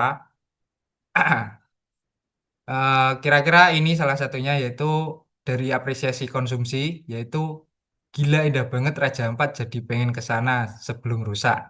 Ini nih beneran parfum air Raja Ampat gitu sampai begitu. Ini menurut saya ini apresiasi dan konsumsi. Karena pengguna ini jelas mengungkapkan kekaguman. Gila, ini indah banget. Nah, padahal ini kan yang dipampang videonya video apa hooknya itu video Raja Ampat. Tapi produk mereka diberi nama juga Raja Ampat gitu. Kemudian itu ada lagi yang dari sisi optimasi interaksi. Ada yang berkomentar seperti ini. Salut banget sama humans yang berani angkat isu ini. Semoga banyak yang sadar pentingnya jaga alam kita. Gimana caranya kita bisa ikut bantu gerakannya, Min? Nah, ini.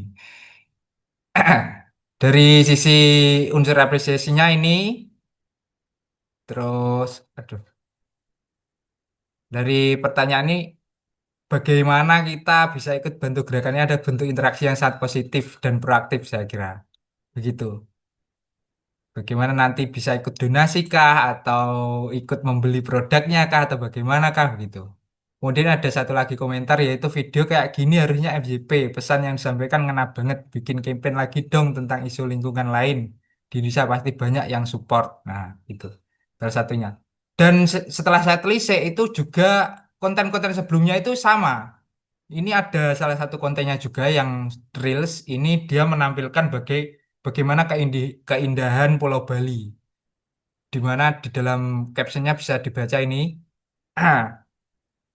Ada filosofi Tri Hita Karana. Nah, di sana akhirnya dia apa mengenalkan produknya dengan cara ini, mengenalkan filosofi Pulau Bali. Ada juga yang ini dari Jakarta, dari namanya apa ini? Melati Pandan. Nah, bunga melati pandan yang mulai langka di Jakarta.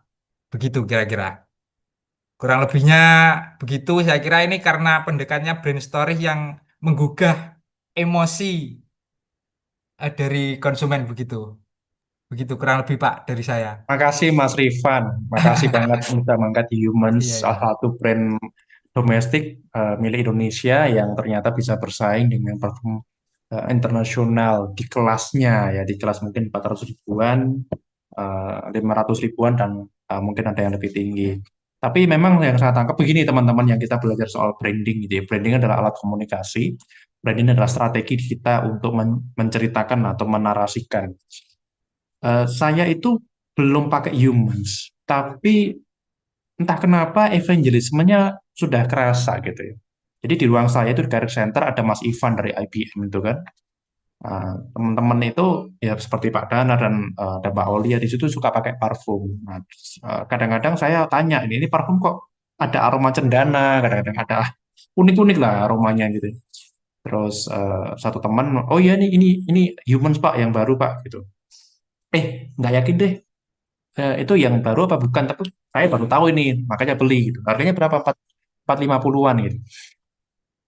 Dan teman-teman lain gitu ya, teman-teman saya lain di kampus atau di luar kampus itu kadang-kadang, oh kalau mau beli Humans itu di sini loh, di sini ada, dan tapi yang varian ini cuma ada di sini. Itu benar-benar dijelasin saya gitu loh, sampai sampai detail gitu. Artinya itu sudah kayak brand story-nya dapat. Dan tadi dikatakan Mas Rifan itu, oh dia ngangkat isu-isu yang dia tahu, isu-isu yang menarik, isu-isu yang lagi hot, dan nggak cuman hot, isu-isu yang sensitif dan membuat orang lebih Indonesia kan gitu, ada Raja Ampat dan Bali dan Iya, iya. terusnya.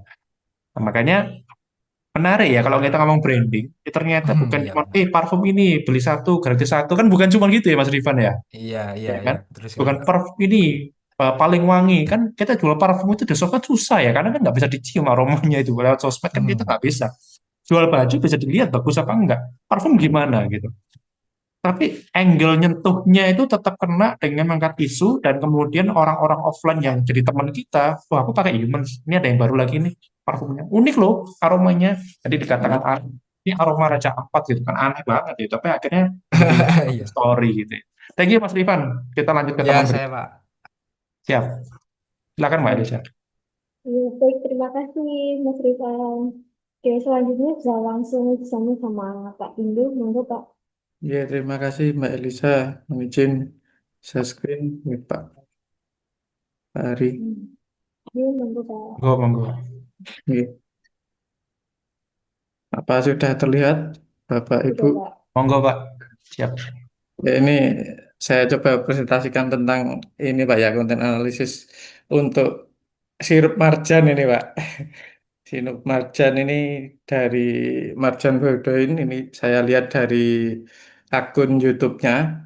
Ini sudah 1,5 ribu subscriber dengan 121 video ya Pak.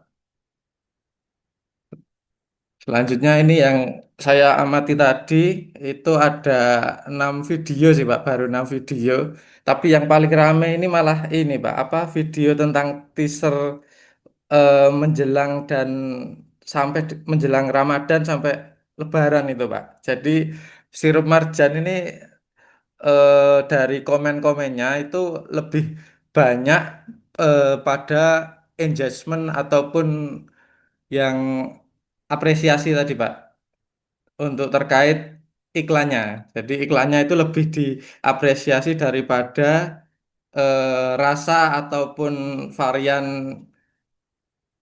varian macamnya di sirup marjan tersebut. Ini contoh untuk apresiasi dan konsumsinya ini untuk komentarnya seperti ini, Pak. Makasih resep es kulkulnya. Lalu yang lainnya rasanya pas tanpa kemanisan dan aromanya pun cukup menggambarkan rasa melon untuk yang varian melon. Ini dari yang apa video yang resep tadi ya, Pak ya. Aroma mokanya wangi itu untuk yang varian moka, sirupnya kental, rasanya manis. Sedangkan untuk konsumsinya ini nggak selalu komentar positif ya, Pak. Ada yang bilang marjan terlalu kemanisan ataupun ada yang bilang meninggalkan rasa pahit setelah diminum itu, Pak. Kalau saya pribadi minum marjan itu kadang setelah minum kok malah jadi agak batuk ya Pak ya. Itu yang komentar saya sendiri pribadi. Tapi untuk yang apa optimasi interaksinya ini malah lebih banyak Pak, lebih ramai komentarnya. Saya lihat di 6 video tadi itu banyak yang apa menginginkan iklan yang Ramadan itu segera segera muncul gitu Pak karena sangat sinematik dan sangat bagus lah Pak ininya apa kualitasnya. Ini contoh komentarnya Fik 2026 udah jadi film sekelas Marvel nih. Terus orang tuh kalau nemu iklan pasti di skip. Lah ini malah jadi bahan tontonan dan selalu dinikmati. Marjan bukan hanya sirup tapi simbol kehangatan Ramadan. Setiap tetesnya membawa nostalgia. Lalu ini Pak, apa sedang menunggu iklan Marjan di bulan puasa nih Bro. Terus yang terakhir ini Pak, apa dari zaman SD tahun 95 Marjan emang salah satu iklan yang nongol di TV pas awal Ramadan sampai Lebaran. Memang iklannya ini sangat-sangat ditunggu oleh netizen Pak. Jadi ini menunjukkan apa iklan atau promosi dari sirup Marjan ini sangat-sangat ditunggu netizen Pak ya. Jadi ada engagement tersendiri terutama pada bulan Ramadan sampai Lebaran ini Pak. Karena saya pribadi eh, munculnya iklan Marjan itu menandakan sebentar lagi Ramadan Pak. Itu Pak. Mungkin itu yang saya sampaikan Pak. Terima kasih Pak Heri. Thank you, Pak. Saya nggak menyangka Bapak ngangkat sirup marjan gitu ya. Kok bisa kepikiran sirup? Tapi menarik ya. Tadi Bapak Timbul katakan kalau habis minum sirup marjan kenapa, Pak? Kalau saya pribadi habis minum sirup marjan itu selang berapa menit kok agak serik di tenggorokan Pak, ya. Oh, ya, ya, ya. Oke, oke, oke. Iya gitu. Nah, ini contoh begini ya, produk-produk yang sifatnya musiman, kayak ini kan khas Lebaran gitu, Idul Fitri macam itu. Ya, memang mereka PR-nya adalah kerja keras gimana supaya engagementnya, interaksinya, dan kehadirannya itu eh, tetap dihargai dan tetap penting di tengah masyarakat. Dan Jeruk Macan ini saya pikir juga kerja keras, berpikir keras gimana supaya ada. Makanya dia ada Marvel dan segala macam. Apa ya, Marvel apa tadi? Tracer Trailer dan lain-lain. Jadi ketika tadi dikatakan push dan nonton 6 video, saya lihat videonya oh memang pendek-pendek ya, 1 menit atau kurang dari 1 menit. Betul Pak. Nah, tapi ini bisa jadi pelajaran sebenarnya kehadiran mereka sampai di YouTube, kemudian bikin film yang unik-unik gitu ya. Terus tadi ada, oh resep ya, nembaknya pakai resep. Nggak bisa nih kalau cuma jualan sirup.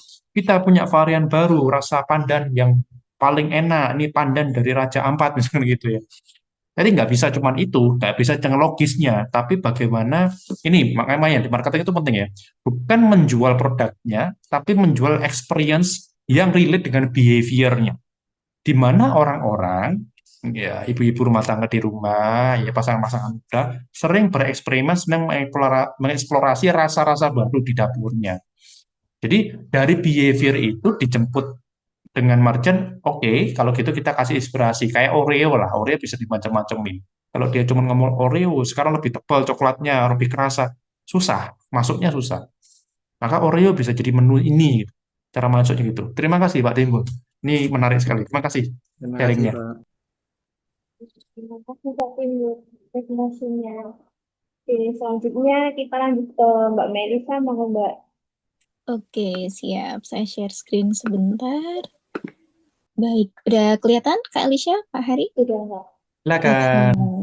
Baik, selamat malam Pak Hari, Kak Alicia, dan teman-teman semuanya.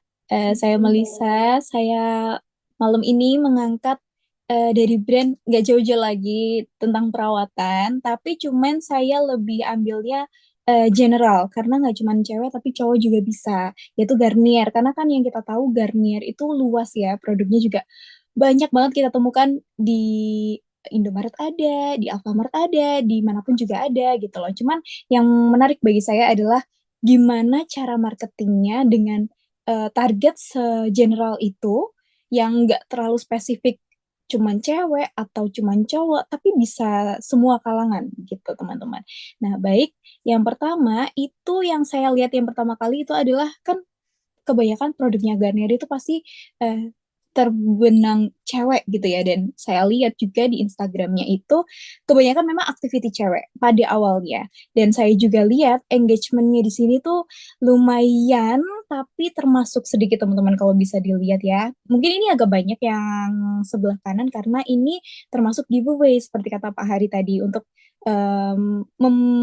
memberikan engagement yang baik atau yang cukup menarik dan bisa naik, itu memang memberi giveaway karena banyak interaksi di situ. Cuman yang di sebelah kiri ini, walaupun ini adalah kontennya menarik banget karena si mbak-mbak ini berangkat kerja lewat MRT, tapi sambil ngonten dan sambil memperkenalkan kalau dia tuh memakai Garnier gitu teman-teman. Dan ini tuh lumayan menarik ya kontennya, dan kita sebagai mungkin yang nggak mungkin belum relate untuk berangkat kerja naik MRT gitu ya, bisa lihat gitu. Cuman engagement lumayan dikit dan mungkin juga nggak begitu relate, tapi kenapa ya aku bisa sedikit gitu. Dan sebelahnya ini kan lumayan banyak nih, tapi cewek-cewek semua, dan semuanya pada campaign dengan membersihkan muka teman-teman. Cuman balik lagi ini kenapa kok engagementnya dikit, dan setelah saya pahami di sini banyak banget berkumpul untuk balik lagi untuk kuis berhadiah itu tadi. Nah, cuman balik lagi kan Garnier itu banyak banget produknya, banyak banget macamnya, terutama nggak cuma cewek tapi cowok juga bisa. Nah, ini gimana dong caranya buat bisa menarik mangsa ke gender cowok juga gitu. Dan menariknya teman-teman, barusan terjadi juga ini dia. Nggak lama kemudian kayak Garnier itu bisa changing ke konsep yang baru teman-teman. Dan ini ada Garnier Men ya teman-teman. Mungkin teman-teman cowok atau Pak Hari juga bisa pernah pakai produk dari Garnier Men, mungkin juga bisa tahu dan cukup relate gitu ya. Kalau Garnier Men itu sebenarnya juga lumayan oke, bagus-bagus. Cuman gimana cara highlight mereka itu untuk bisa mempromosikan. Nah, ini teman-teman yang menarik. Kemarin itu Garnier sempat ada campaign tentang Squad Search 2025. Jadi isinya Squad Search ini mengumpulkan para kreator-kreator cowok, nggak ada minimal followers, nggak ada minimal apapun, cuman mereka ikut aja di event ini teman-teman. Cuman memang domisili Jakarta ya, gitu. Nah, dari sini ternyata banyak banget yang mendaftar gitu, dan pasti diseleksi, cuman biar kondusif ya teman-teman. Nah, menariknya lagi dari sini mangsa pasarnya itu dipindah menjadi nggak Car Free Day tapi jadi weekend teman-teman, Sabtu Minggu. Jadi ada Garnier ini on the road mart. Jadi dia tuh kayak bikin fun car gitu ya teman-teman, keliling. Cuman ini stay-nya di Plaza Tenggara GBK. Jadi di sini mereka itu Sabtu dan Minggu itu pasti standby sekitar jam 9 sampai jam 10 malam atau jam 6 pagi sampai jam 10 malam ini teman-teman. Dan di sini ternyata banyak banget yang berkumpul karena balik lagi di sini juga menggait si botak Celos ini ya teman-teman, yang mungkin kita tahu juga dia adalah influencer yang main tinju-tinju itu gitu, dan engagementnya lumayan tinggi dan tinggi banget sih ini teman-teman. Jadi di sini mulailah berkumpul para cowok-cowok untuk bisa lebih mengenal, oh Garnier Men itu ternyata produknya oke-oke loh, dan banyak banget ragamnya gitu. Dan apalagi istilahnya menggaitnya tuh influencer yang cukup real dengan mereka, mungkin banyak tentang ini kan terkenal dengan fitfluencer ya, dia tuh rajin yang olahraga lah, juga podcaster lah dan lain sebagainya gitu loh. Jadi lebih luas lagi general teman-teman. Nah, dari situ saya juga mendapatkan ternyata Garnier juga menggabungkan eventnya mereka nggak hanya cewek saja, cowok saja, tapi cewek dan cowok teman-teman. Jadi kemarin ada ini campaign dari Garnier di Super UV Active Camp. Jadi di sini tuh nggak cuma cewek-cewek, tapi ada cowok juga. Di sini tuh walaupun mereka istilahnya aktivitas camp atau apa ya, aktif sport tapi di indoor, di mall, tapi mereka itu lumayan tertariknya karena pakaiannya teman-teman. Pakaiannya itu gak cuman santai gitu aja, tapi sport. Nah, dari sini kita juga bisa taruh engagementnya, banyak banget yang ikut. Gak cuman orang-orang yang diundang ternyata. Mungkin yang di foto-foto ini adalah orang yang di-invite atau diundang. Cuman ternyata, nanti kita lihat juga komennya, banyak banget yang datang dan ikut merasakan euforianya dari event ini teman-teman. Jadi kayak gak ada minder lagi, oh ternyata yang ikut cowok-cowok doang, oh ternyata yang ikut cewek-cewek doang, nggak ada teman-teman, karena ini udah ada apa namanya, kelihatan cewek cowok pun juga bisa ikut gitu loh, dan bisa kelihatan dari sini kalau cewek cowok juga bisa merawat diri dengan baik gitu. Nah, ini kita next ke komentar apresiasi dan konsumsi yang saya udah cukup rangkum. Yang pertama ini adalah seru abis acara kemarin. Nah, ini yang saya tangkap ketika di event ini, teman-teman. Jadi di event ini itu memang nggak cuman orang-orang yang diundang, tapi juga orang-orang yang general yang tiba-tiba di mall atau eh, orang yang random aja ketika tahu eventnya ikutan juga. Karena kan pasti event seperti itu kan ada free gift-nya tuh banyak banget teman-teman gitu. Jadi misal teman-teman yang di sini nanti kalau misalnya ke mall atau gak sengaja lihat di sosmed ada acara gitu ya, itu ikut aja teman-teman karena biasanya banyak free-nya di situ. Ini bocoran sedikit ya. Dan keduanya ada aku tim Miss Lar Pinky. Nah, ini yang seperti ini teman-teman di slide yang pertama. Nah, walaupun di sini engagement-nya dikit gitu, tapi mereka juga cewek-cewek itu kayak relate, oh aku pakai yang micellar water yang ini nih yang warna pink, oh aku pakai yang warna ini gitu loh. Jadi mereka cukup sangat bisa dibilang penggemar setianya si Garnier ini. Nah, yang ketiga ada, wah seru banget, ditunggu next bootnya ya Min. Nah, ini menunjukkan berarti banyak dari audiens Garnier yang istilahnya ikut merasakan euforia tapi ikut juga nggak pengen ketinggalan acara selanjutnya gitu teman-teman. Dan ini cukup menarik karena nggak banyak orang juga yang cuman mau ikut di hari itu juga gitu. Jadi misal hari ini udah ada acara ya udah selesai gitu aja. Enggak, itu susahnya teman-teman buat mencari audiens yang bisa ikut terus untuk event-event dari brand tersebut gitu teman. Nah, ini ada yang keempat adalah bagus deh biar masuk geng Aukarin cat rambut yuk. Nah, ini sebenarnya Garnier ada juga nggak cuma skincare tapi juga hair care teman-teman. Kalau misalnya teman-teman tahu ada cat rambut gitu. Nah, ini yang menarik adalah salah satu audiens mau ikut geng Aukarin karena kan Aukarin memang stigmanya terlihat cewek-cewek yang sangat badas gitu ya. Jadi biar makin jereng lagi cat rambutnya bisa ikut geng Aukarin gitu. Nah, ini ada juga udah suka Garnier dari dulu. Lalu ada pakai Garnier bikin lu tambah ganteng, Bang. Ini yang seperti yang Celos tadi. Karena kan yang kita tahu ya, Celos itu anaknya kan agak ya barbar gitu ya. Tapi ketika udah di istilahnya di styling, udah merawat dengan baik dan ternyata ya ganteng juga gitu loh. Dan di sini audiens juga notice itu gitu. Terus sekit ini dan fun acaranya Garnier, terus ramai parah acara tadi ngantrinya Paul tapi seru. Dan ini yang paling menarik teman-teman. The more weird you are, the more fun you are. Jadi seberapa aneh kamu, tapi itu juga seberapa happy fun-nya kamu. Jadi di acara event itu misal teman-teman merasakan keanehan, aduh aku kok sendiri sih, aku seintrovert ini, tapi ternyata seru juga kalau misalnya kita bisa menikmati walaupun sendirian tapi bisa kenal orang lain di situ. Walaupun kita nggak tahu ya stranger gitu, tapi kita bisa kenal orang lain. Oh ternyata ada juga loh teman dari misal background ini, background itu gitu. Jadi nggak cuman sendirian aja euforianya. Nah yang optimasi interaksi itu saya ambil yang pertama cara ikutan fun run-nya gimana Min? Nah ini tadi termasuk ini cowok yang komen, berarti kan di sini bisa tahu nih audiens itu ternyata oh pengen ikutan acaranya yang memang gak cuma cewek, pasti cowok banyak banget yang ikut gitu teman-teman. Yang kedua ada sampai jumpa hari Minggu di Plaza Tenggara GBK, lalu ada Min kalau boleh saran mending stop. Nah ini salah satu yang agak cukup menarik bagi saya karena ada juga yang menyarankan atau kritik ya, kalau boleh saran mending stop endorse 100 sekian. Nah ini saya kurang tahu ini siapa, mungkin ada salah satu influencer yang mungkin kurang memberikan engagement yang baik gitu. Jadi audiensnya menyarankan untuk stop endorse orang tersebut gitu. Lalu yang keempat ada Garnier, apakah yang kemasan saset itu sama satu produksi? Ini lumayan cukup mengundang pertanyaan, karena kalau kita tahu kan produk itu pasti sama aja gitu ya. Cuman ternyata di luar prediksi juga mengiranya produk yang berbeda itu akan beda produksi atau satu produksi gitu. Karena sebenarnya itu satu-satu produksi aja teman-teman, cuman perbedaan packagingnya aja yang membuat kemasan itu dan kegunaannya juga berbeda, mungkin jauh lebih compact gitu dibawa kemana-mana gitu.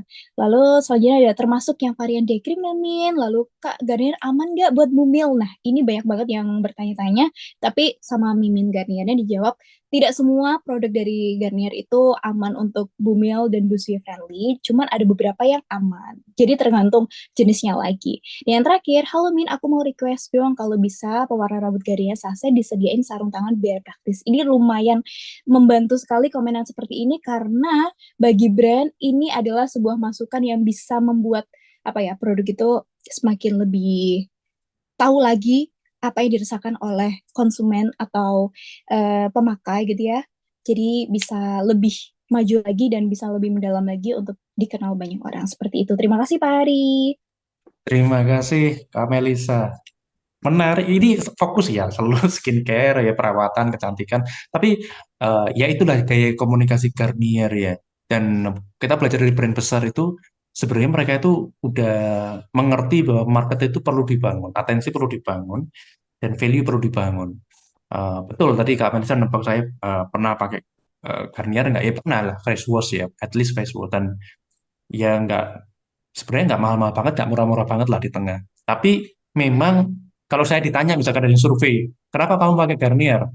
Saya lebih trust aja, karena brand ini sudah terlihat di mana-mana, sering dibicarain, sering nongol juga di sosmed, sering tadi dibilang collab ya sama Selos juga.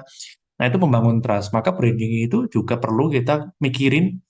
Kadang-kadang produk kita stuck, sales kita stuck, jangan-jangan ada trust gap yang begitu lebarnya yang harus kita kecilin dulu, baru kita marketingan lagi, baru kita ngiklan lagi gitu ya. Nah ini penting, kalau di akademis namanya brand trust, salah satu unsur dari brand equity. Terima kasih Kak Melisa. Lanjut Mbak Elisa. Oke, terima kasih Kak Malaysia. Ini masih ada dua lagi Pak, dari Kak Mesyumi sama Pak Ahmad Kusairi. Monggo silakan Kak Mesyumi dulu yang sudah mengajukan terlebih dahulu. Ya, sorry. Oke. Aku izin share screen ya, Pak. Boleh, Monggo. Mei. Oke, saya karena masih berhubungan dengan cat, jadi kali ini saya ambil dari kontennya Bing Dot Salon. Tapi kebetulan ini bukan cat tembok, tapi cat rambut. Ya, jadi Bing Dot Salon ini adalah salah satu salon yang cukup menarik perhatian saya sebenarnya, karena dia membuat banyak warna. Kalau misalnya teman-teman ada lihat, ada beberapa bahkan influencer ya yang menggunakan jasanya dari si Bing Dot Salon ini. Ya, ini salah satu, banyak dari seluruh postingan yang ada di Bing Dot Salon memang rata-rata adalah wanita. Ya, tapi dia juga tidak cuma memperlihatkan permainan warna di sana, tapi juga dia kadang-kadang menyelipkan ada yang namanya tips maintain rambut berwarna. Karena mungkin di sini si Bing Dots ini ingin supaya si customernya itu tidak merasa bahwa rambutnya udah bagus keluar dari salon lalu dengan tidak di-maintain nanti akan menjadi yang jadinya lebih lusuh lah. Ya, di ini tahun berapa ya? Aku lupa. Oh, 2022, 6 Januari 2022. Ini awal tahun 2022, saya mencoba untuk datang ke sana. Ya, saya mencoba untuk datang ke sana. Jadi, teman-teman bisa lihat rambut saya pernah berwarna-warni. Karena saya sales cat, rambut saya juga harus berwarna-warni. Itu cuma sekedar guyonan aja ya, Pak. Tapi serunya adalah banyak juga ternyata dari salon ini juga tidak hanya para perempuan, tapi juga dia bisa mengambil pasarnya para pria. Yang di tengah ini mungkin teman-teman juga udah tahu, ini adalah juga salah satu selebgram, Mang Osa, ya. Ini juga sering banget rambutnya dicat di Bing Dot Salon. Kalau yang ini memang customer aja sih. Dan pasarnya mulai melebar menjadi pasar untuk anak-anak. Di sini di sini bisa dilihat adalah klien dengan umur 6 tahun. Sehingga kalau saya melihat peluang bisnis yang ada di Bing Dot ini, dia mulai dari anak kecil sampai dewasa. Apakah produknya tidak berbahaya? Bing Dot selalu menyampaikan bahwa produk yang dipakai adalah produk yang aman, tidak menggunakan bahan kimia, sehingga anak-anak untuk 6 tahun bahkan ibu menyusui, ibu hamil semuanya aman. Yang lebih gilanya adalah kalau cuma satu warna yang tadi di slide awal, yang kalau cuma satu warna atau bermain warna dengan beberapa warna itu mungkin biasa, tapi dia mencoba untuk membuat ini sebenarnya satu orang sih. Kalau saya nggak salah ini adalah sebenarnya satu orang. Tapi di orang ini, si customer ini berusaha untuk out of the box nih. Jadi dia kadang-kadang bukan kadang-kadang, dia pernah bikin model dengan model ketupat, dia pernah pengen ngecat rambut dengan model kayak ikan cupang. Ini kalau saya nggak salah, karena anaknya nggak mau makan tomat. Jadi dia bikinlah rambut mamahnya nih jadi kayak tomat. Nah, pasarnya dia udah mulai dikeluarkan lagi menjadi pasar yang kamu mau apa, aku bisa bikinin. Ya, jadi ini dia bikin by request. Selain dia mewarnai rambut pun, dia juga bisa bikin untuk gunting rambut. Jadi kan kalau misalnya aku lupa nama temanya nama modelnya apa, tapi di sini pas aku capture adalah ubur-ubur warna lavender hair. Jadi si Bing Dot Salon ini nggak cuma sekedar bisa mewarnai, tapi dia juga bisa untuk menggunting warnanya.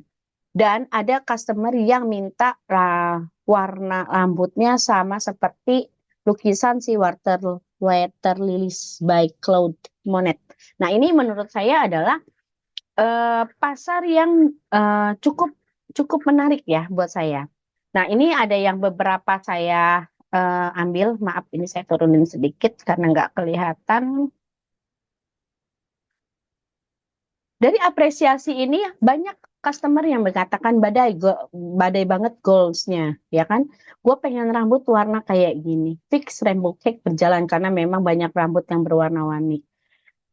Untung mukanya mendukung jadi bagus aja. Jadi kalau aku yang diwarnai gitu disangka stres. Tapi dream hair aku banget dan sebagainya. Bocil introvert ucul bets ya kan. Nah tapi di optimasi interaksinya aku ada baca adalah kelar ngerjain rambut mamang Osa maksudnya. Semua tim salon berubah profesi jadi artis karena mereka di DM dan sebagainya dengan teman-temannya. Pasti mahal. Nah, ada satu paling bawah, ini salon sekali cat biayanya buat cicil mobil. Memang saya harus akui harganya memang tidak ya affordable lah, masih masuk untuk salon yang menggunakan kreativitas seperti itu. Memang harganya itu cukup agak high price gitu loh Pak. Jadi di akhir presentasi saya anggap maksudnya saya merasa bahwa si Bing Dot ini cukup menarik perhatian para customernya dengan menunjukkan dari postingan-postingan yang ada di sana. Demikian Pak, mohon koreksinya. Terima kasih. Terima kasih. Ini unik ya ternyata bisnisnya. Ini satu hal yang berani karena dia ngarep pasar yang hasilnya itu ekstrim gitu kan. Ini orang tertentu yang bisa dibilang kayak Mamang Gosa itu memang tipikal orangnya kan berani ya, cari Ya, perhatian di sosmed, terus nggak malu dikata-katain kan tipikalnya influencer begitu. Dan ini relate kalau memang gitu. Tapi ya, di tahap orang itu harus memutuskan ambil kesempatan untuk beli atau tidak, maka peran berikutnya adalah eh, marketing itu harus dijalankan dengan edukasi tadi. Ya, karena ya, anak kecil sudah ditampilkan, kemudian ini warnanya sangat ngejreng ini apakah nanti nggak merusak kulit rambut dan segala macam ya, dan rambutnya ya, ini peran edukasi yang akhirnya menjustifikasi oke deh kita coba. Jadi tantangannya adalah mengencourage orang untuk berani tampil beda. Betul, Pak. Informasi baru, Bu Mei, terima kasih banget. Ini saya baru tahu dan saya tadi langsung kepo di sosial medianya. Wah gila ini Bapak kreativitas mau level di dia. Bapak mau di rainbow juga warnanya. Nih, pertanyaan bagus nih ya, kumpulkan keberaniannya nih. Unik ya, dosen rambutnya rainbow kayak tadi ya, ada semangka, ketupat, tomat gitu. Thank you Bu Mei, Oke, thank you, thank you. sama-sama Pak. Terima kasih. Good reference. Silakan Kak Melisa, masih ada satu ya. Oke, terima kasih Kak Masumi. Akhirnya pertanyaan saya yang pernah mengikuti akun itu juga terjawab ya, ternyata harganya agak Wis. mahal. Iya, iya, iya. Oke, selanjutnya ini ada dari Kak Ahmad Kusairi, silakan Kak. Maaf tadi ini untuk yang komentarnya belum sempat dicantumkan ya. Gimana Oke, Mbak? silakan. Gak apa-apa, Oh silakan iya Kak. siap. Bentar izin share screen. Jadi saya ambil dari brand yang cukup besar. Mungkin mineral ini ada di setiap rumah rumah kita. Jadi di malam ini saya mempresentasikan ini hasil analisis konten dari akun Instagram resmi Limineral. Jadi tujuannya agar kita bisa melihat bagaimana sih Limineral itu berkomunikasi dan berinteraksi dengan pengikutnya di Instagram.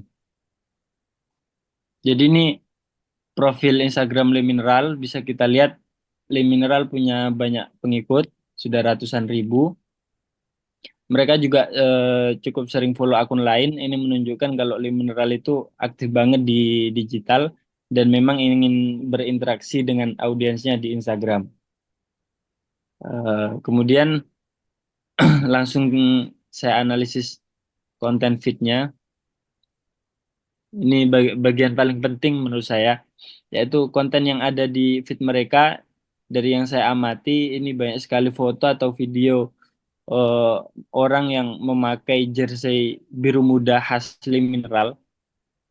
Jadi orang-orang ini beragam mulai dari atlet profesional seperti pemain sepak bola dan bulu tangkis sampai ke figur publik lainnya. Ada juga Marcelino di sini. Jadi mengampanyekan produk Le Mineral ini. Jadi ini menurut saya cukup menjangkau audiens terutama anak muda ya.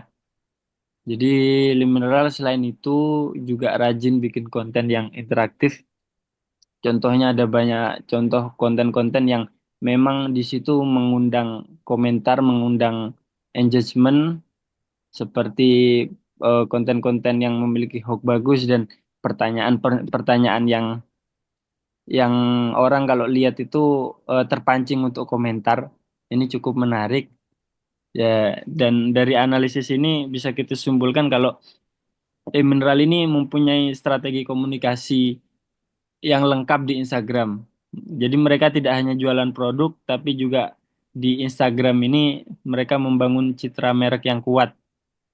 Jadi terkait gaya hidup sehat, kegiatan olahraga, dan semangat kebersamaan, ini figur-figurnya yang dipakai ini cukup interaktif juga.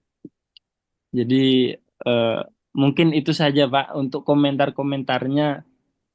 Ini ada salah satu konten yang lumayan ada sampai 1158 konten. Jadi cukup menarik dengan like 273.000 dan banyak sekali yang membagikan ada sekitar 1.000. Jadi demikian presentasi analisis konten akun Instagram Le Mineral dari saya. Terima kasih, mohon maaf jika banyak kekurangan.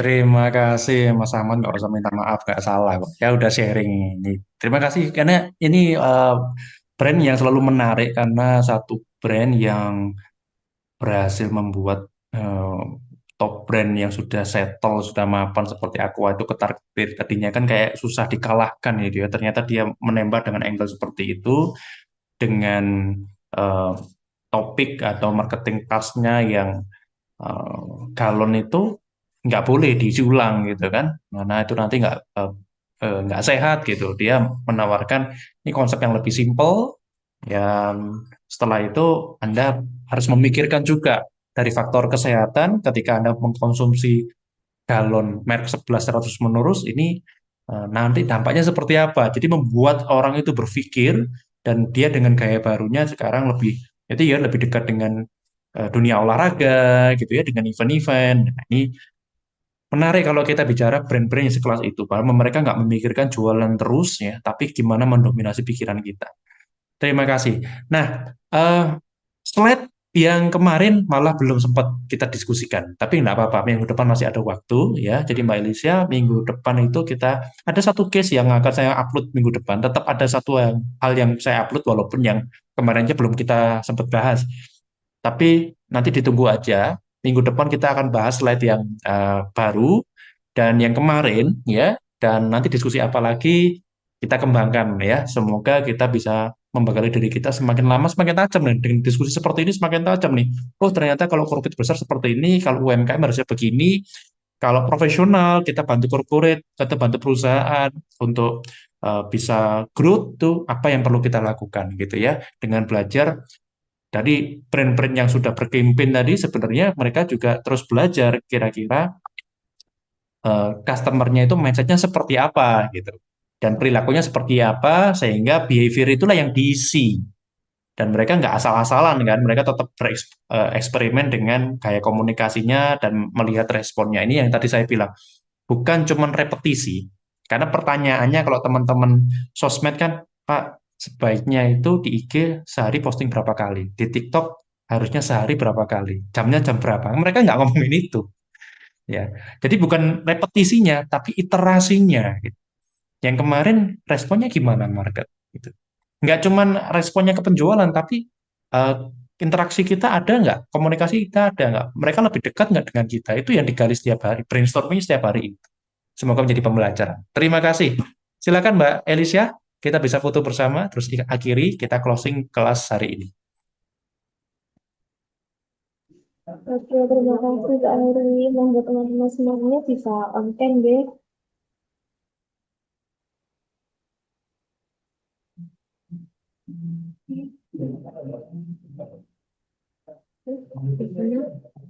Saya hitung ya. 1, 2, 3. Oke, sudah sampai di Oke, penghujung tutorial. Oke, terima kasih banyak Pak Hari atas materinya terima seperti kasih ini. Mbak Elisa. Mohon bantuan nanti ya teman-teman yang sudah presentasi dicatat ya. Iya Pak, sudah Ya. saya catat Oke, semuanya. terima kasih. Terima kasih kebersamaannya malam ini. Sukses selalu buat kita semua. Sehat selalu. Terima kasih Pak. Terima kasih Pak Ari. Terima kasih. Terima kasih Bapak Ibu semuanya atas diskusinya pada malam hari ini. Jangan lupa isi review perkuliahan pada malam hari ini ya Bapak Ibu semuanya. Terima kasih, selamat malam, selamat beristirahat. Terima kasih Baik, Pak, terima kasih Mbak makasih Elisa. Mbak. Terima kasih.